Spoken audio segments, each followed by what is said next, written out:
Aproximación de nada en claro, la única certeza. Escondí el dinero en una caja de madera de nogal enterrada en un punto exacto o inexacto, a las afueras de la ciudad. ¿Pero de qué ciudad? Sin que nadie lo supiera, tan solo yo y mi perro, junto al río, referencia espacio-tiempo. Los pocos ahorros que me quedaban antes de que pasara todo aquello, que era aquello que pasó, o que tenía que pasar, tal vez me sirvan algún día cuando salga de aquí, de este dichoso agujero negro por el cual transito día y noche, y del cual me siento en esa sensación ambigua de estar preso o retenido en él. Y del mismo modo necesitado y carente, de esas lindes de inmensidad que nos otorga el tiempo y exenta superficies de papel en blanco, mientras el tic-tac del reloj quiebra en su tenue devaneo crónico los silencios de un pasado y de un presente. Con ellos empezaré una nueva vida, donde encontrar una cierta estabilidad emocional, económica, y un estatus al que aferrarme, sin mayores lujos que el de los buenos días, trabajo, pasiones, y vacíos por rellenar, amistad y amor, mis hijos, mi musa y otras fantasías, paseos o devaneos por la ciudad o el campo, un auto, un perro o un gato, o ambos tal vez. Tal vez un sueño, quizá, un viaje aquí o allá, de tanto en tanto, un hogar en el que habitar, tantos puntos de partida como fueran posible, y la mujer de mi vida, eso sí, con esos ojazos y ese cuerpo de escándalo, a gustos perdidos, y que fuera ésta a pie de calle, por el cual me batiría en duelo con el propio Belcebú, si se terciara el duelo. Eso sí que sería el sueño, y sí, una riqueza existencial, u otra condena según como se viera, pero con cierta libertad. Esa es la palabra y clave, pero eso ya suena chiste, tal vez, para rebajar la paradoja de esta dichosa soledad, y las dosis de gravedad que en estas últimas líneas, de entusiasmo y desahogo, de devaneo, de andar en círculos, en mis puntos y mis apuntes o primeros esbozos del diario, que he proclamado en esta senda o maraña de sombras, con su perteneciente luz, por la que transitan ahora mis pensamientos. No se han parado a pensar ni un momento en que uno no se puede olvidar así como así de todo cuanto ha sido, independientemente de que cada parte de nosotros, donde cada día es un fin y un principio, donde empezar y reemprender, un gerundio, algo instintivo, posponer para el destino cualquier ilusión que ya aún no escrita, aún no vivo, en el que tener que volver a recobrar sentido, cada parte de mi ser, perdidos o encontrados, los retales entre sueños, quimeras de una leve irrealidad fragmentada en prosa. Somos cachorros del tiempo, mamamos de la libertad, atentamos contra el fin de la indiferencia, e igualmente contra el hecho de nuestras vidas, contra nosotros mismos y de nuestra voluntad. Al día siguiente, vete a saber dónde y cuándo. No sé ni en qué sitio o dónde nos encontraríamos. Llevábamos días de aquí para allá divagando con el auto para encontrar algún indicio o restos encontrados de realidad en aquellas fotografías encontradas en aquella antigua caja de zapatos escondida en el domicilio. El caso es que nos pateamos los pueblos y las ciudades de todas las comarcas de alrededor, encontrando a veces los puntos donde ella, aquella mujer desconocida y personaje misterioso que tanto ahora nos decía sin palabras, a Lilith y a mí, habiéndola ya convencido para que me ayudara, hablando en el silencio aparente de aquellas imágenes repletas de resquicios y pesquisas de historia y enlaces culturales de una época perdida y conservada en parte en las distancias de un tiempo inmemorable del territorio catalán. Empezamos por l'Empordà, l'Escala, Sant Feliu de Guíxols, Palamós, Torroella, Calonja, La Bisbal, Figueras, Rosas, Cadaqués, Portlligat, ya que nos caía cerca, saltando a la Garrotxa, Banyoles, Olot, Riudaura, Besalú, Castellfollit de la Roca, Rupit, Tavertet, tierra de ensueño y inmersa de volcanes, de esta de nuevo hasta Gerona, Vilobí, Doñá, Santa Coloma de Farners. Una vez dejada la provincia de Gerona, nos pusimos a desentrañar los misterios del Maresma. Empezamos en Montgat, continuando por Masnou, Premià, Caldes d'Estrac, Canet, Arenys, Vilassar de Dalt, Mataró, Sant Pol, Calella y Pineda de Mar, nuestro punto de partida. Los días siguientes nos pateamos el Vallès entero, el oriental y el occidental, por las periferias y faldas del Montseny más encarado al Mediterráneo. Estábamos rodando de nuevo aquel vehículo con el que nos movíamos, sin duda, Arbúcies, Viladrau, Sant Hilari, Sacalm, Breda, Sant Celoni, Granollers, Santa Perpètua de la Moguda, Parets del Vallès, Mollet, o ante las periferias de Barcelona, Badalona, Montcada, Sabadell, Cerdanyola, Sant Quirze, Rubí, Sant Cugat, Molins de Rei, Esplugas, Sant Joan d'Espí, Cornellá, aproximándonos hacia el Garraf, haciendo una parada nocturna en un motel de carretera cercano a Viladecans, Gavà, Castelldefels, Sitges, Sant Pere de Ribes, Vilanova de la Geltrú. Continuando la ruta, Sant Sadurní d'Anoia, Vilafranca del Penedès, el Vendrell, Calafell, Comarruga, acercándonos a Tarragona, Torredembarra, Salou, Reus, Cambrils, Falset, Móra d'Ebre, Miravet, Benifallet, Tortosa. ¿Se dan cuenta que la lista de nombres propios podría ser interminable? Donde las poblaciones solo fueran vagas referencias de lo que comporta en cada una de ellas, toda una sencilla y tramada muestra de sus variantes descripciones, y que en parte no significan nada si no hemos pasado por ellas, o no las describimos en su variada o particular esencia.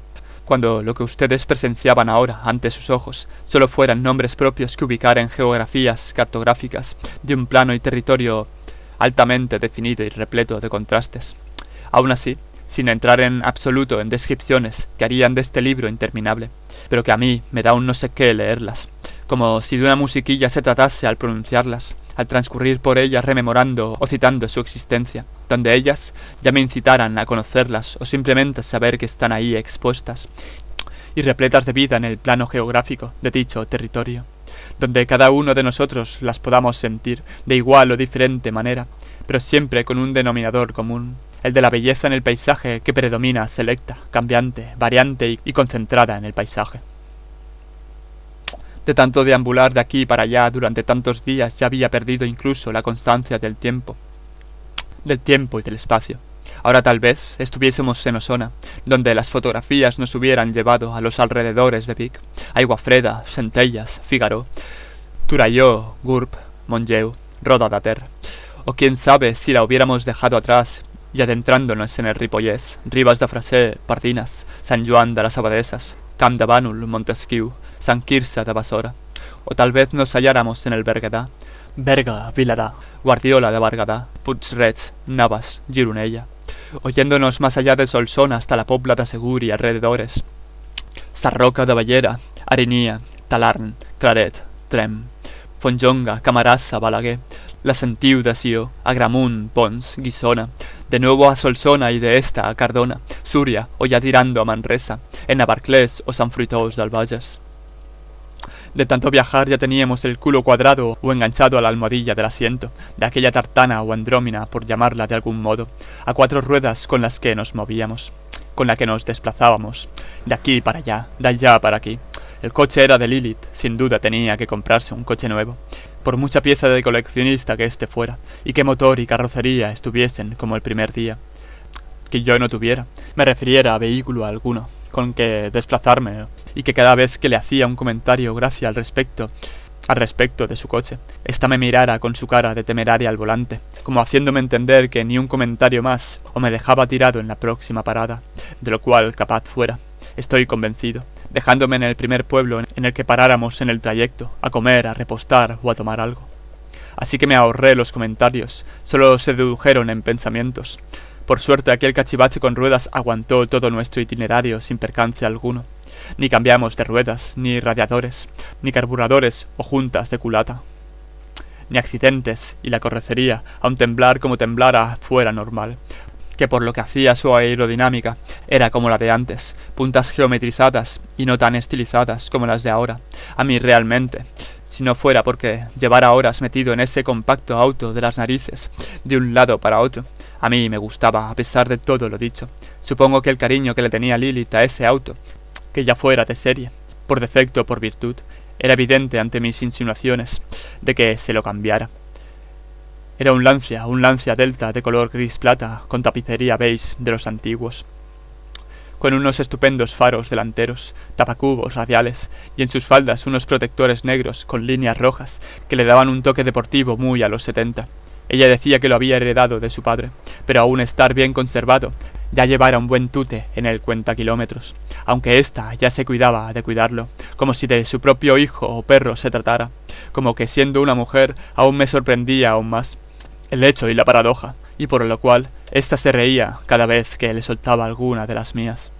Una de tantas veces pasando por Barcelona decidimos pasar un par o tres de noches en un hotelito de la ciudad condal para ir a los puntos más insólitos, más inhóspitos o insólitos, por los que aquella mujer, aquel enigma en las fotografías, hubiera estado retratada, que por lo visto se hubiera recorrido medio mundo en su juventud con aquel tipo, pero que nosotros solo nos centráramos en su vínculo de aquella tierra por la que andábamos un tanto perdidos, mientras distintas bandas sonoras sonaban a nuestro paso, o más bien de nuestro rastro por ella. Referencias musicales a gusto de cada cual. Más adelante, aún sin saberlo, algunos puntos del resto de la península o de las islas nos esperaban. Las Pituusas, Valencia, La Mancha, Granada, Jaén, Córdoba, Sevilla, Galicia, Asturias, País Vasco, Pamplona y, como no, Castilla y León. Pero no vayamos a adelantarnos a los acontecimientos. Por otro lado, sí que he de citar, pues si no, no me lo perdonaría, que aquel dichoso viajecito, el cual nos reservó gran parte de su trayectoria aleatoriamente decidida a nuestro paso por los distintos pueblos y ciudades, pernoctando en hoteles de carretera o hostales de una gran y espléndida categoría humilde y sencilla, la referencia de una edición especial de 1970 y uno en Ediciones Destino, que años atrás hubiera descubierto yo en casa de mi abuelo, que en paz descanse, de uno de los viajes de Josep Pla, junto a su amigo Emili Teixidó y el cámara francés Català Roca, decidieron hacer extendiéndose en todas aquellas cualidades perspectivas del paisaje y definiciones representativas de la cultura de dicha tierra, el cual, sí que guardara cierto y gran parte de él, un valor incalculable por la profundidad de sus descripciones e imágenes documentadas, de gran valor y contenido, aunque yo no pretendiera para nada el mismo lance cultural y objetivo de tales poetas, escritor y artista gráfico, tal vez más bien solo narrar y captar cierta esencia bajo un concepto ficticio sometido o filtrado ante mi punto de vista y manera de ser. El caso es que, dejándonos de referencias, espacio-tiempo, temporales o espaciales, que nos vinieran muy bien para las estanterías, o tirar de ellas cuando uno, por los motivos que fuera, quisiera o no pudiera viajar, y lo hiciera cómodamente desde su butaca en casa, que tampoco supiera decirles en qué hora determinada o precisa nos encontrábamos del día, donde nos halláramos Lilith y yo, sentados en la mesita de un café de alguna ciudad entre dichas comarcas, discutiendo entre otras cosas más relevantes, pero que ahora no citaré por el caso que sea, sobre si era determinante o no en uno mismo, la catarsis contemplativa y dichosa por lo que uno se pueda sentir atraído. Y miren que en pocas ocasiones uno no se pone a disponer los más y los menos por los que uno se empalma. Es un decir, o quiera decir en el mejor sentido de la expresión, mujer igualmente admirable y atractiva o que te agrada ciertamente, y no se confundan ustedes, que lo dispuesto por la naturaleza está en su sitio, donde debe de estar, y ahí estará para lo que se precie, aunque no se confundan, no estoy a todas horas andando metido en trances del erotismo. Faltaría más. El caso es que hablar con ella de dichas cosas me fuera ampliamente satisfactorio, llegados hasta ese punto de confianza donde ni el uno ni el otro se pudieran sentir incómodos hablando de determinadas cosas, llegando a dilucidar entre ambas partes que ambos sexos no llegáramos a comprender sin malinterpretar nuestras tendencias corporales del deseo, y sabiendo que sabía en el fondo que detrás de aquella manera de hablar tan poco sentimental se guarecía en los sentimientos. Y eso era una de las cosas que me tranquilizaban profundamente, saber que Lilith confiaba en mí, a pesar de cómo fuese. No íbamos a hablar a aquellas alturas de lo que pudiéramos sentir, el uno por el otro por el uno. Eso sería adentrarnos en territorio que nos alejaba de aquel vínculo por el cual nos hubiésemos querido y deseado. Y dicho así, sé que suena paradójico y contradictorio, pero creo que muchos, o no tantos quizá pues, mejor bien dicho, me pudieran comprender. Cuando de pronto, ¡zas!, el crepitar de las patas de la silla metálica contra las losas del suelo dieron parte de la presencia, tras la silla de una silueta y sombra extrañamente presentándose ante nosotros, debido a la trasluz del sol. Hombre, pero ¿cómo tú por aquí? Tú no estabas pero dichoso en los ojos. Aquella incorporación se debía a un viejo conocido, Isaac Lemore. Supongo que serían las 12 o 1 de la tarde. Bonjour, monsieur. Damiselle, comme ça va? Ça va bien, ça va bien. Oh, c'est la nuit, va la mervilla. A vous le sein debout. Ah, c'est ça. Hora del aperitivo, justo antes de irnos a comer. Un arroz con bacalao deliciosamente meloso, con sus habitas y aquella textura y aroma tan apetecibles. En esas, charlando tan tranquilamente como ya he mencionado, Isaac hizo su entrada, quitándose las gafas de sol, tendiendo la tejana en la silla, y acomodando su chata figura ovalada de cincuentón entrañable y cariñoso. El gran Isaac Lemore, aquel mago ilusionista, el cual llevaba meses sin ver porque éste había regresado a Francia por un tiempo a atender unas causas familiares que le urgían. Cuando de pronto me vino con un cuento indio de los suyos, y que hacían referencia a sus debidas preocupaciones del instante o devenir respecto a lo ocurrido en su familia. Un mojai que se fuma un cigarrillo por las noches, o la pipa de la paz tal vez no alcanzara los 40 kilómetros de distancia recorridos, me dijo. Pero, por otra parte, si la plenitud de un sentimiento y expresión, la cual cosa era obvio al compartir el mismo afán poético y vicio de la escritura, aunque su verdadera vocación y dedicación fueran la magia. Leer con pronunciación y acento francés es fácil, solo tienen que hacer ver que son franceses y les saldrá solo. Donde una carrera de distancias se puede alargar toda una vida, en la que muchos compiten tomando potingues mucho más perjudiciales a la salud de referirse para ir más allá de sus propias condiciones. Volviendo a ser yo, la cual cosa no supe ubicar en el contexto, de qué carajo me estaría hablando el gran Isaac Lemore.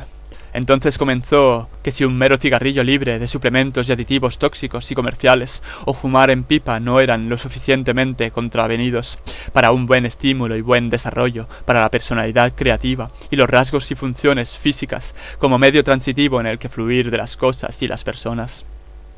Aunque no nos intoxiquemos, dijo, después de soltarme una buena de las suyas, quedándome pasmado y reflexivo, mientras Lilith escuchaba atentamente, pareciendo o aparentando comprender. El caso es que aquel sinsentido tenía grados y puntos de lucidez afrancesados, con acento francés. Nuestro máximo proveedor en tal caso somos nosotros mismos. Eso es lo que me dijo una doctora con la que estuve saliendo. Y ya hace tiempo de eso.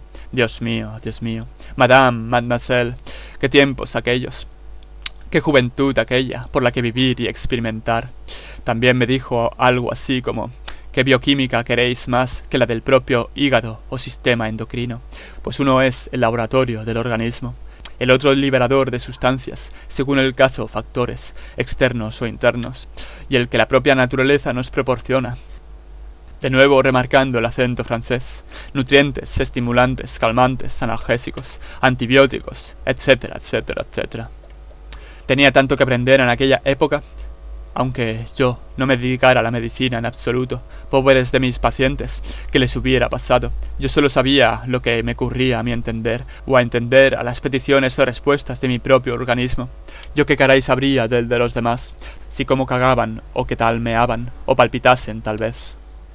Al final trató de decirnos, en definitivas, que sabiendo lo justo y necesario, y escuchando a los que saben, o leyendo, no tendríamos por qué dañarnos, aunque ciertas dosis de sufrimientos fueran esenciales, y otras tantas inevitables para la vida.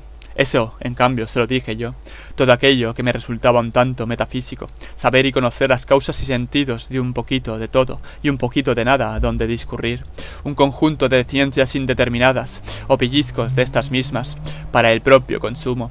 No sé si me explico, supongo que sí. Y no se equivoquen, no voy contra los medicamentos, contra los contrasentidos, faltaría más, ya que el causante de la enfermedad siempre está ahí, esperándonos a la vuelta de la esquina, y nunca se sabe, claro, ya sea un catarro, una fastidiosa pulmonía, una arritmia o una artrosis. Ahí se puso la mano en el corazón, lo bueno que en un principio se equivocara de mano, y dándose cuenta nada más palpar su pecho derecho. O cáncer o sida, dijo de una manera exagerada, entre otras enfermedades desconocidas y por conocer. Un tanto catastrofista, ¿no creen? ¿Cómo lo diría? Mi amigo se estaba volviendo majara con tantas medicinas de por medio, hasta un tanto aprensivo por las cosas dañinas, cuando éstas tal vez, en algunos casos, tengan su gracia, ya que sarna con gusto no pica, y en otras más sentidas nos hagan más fuerte.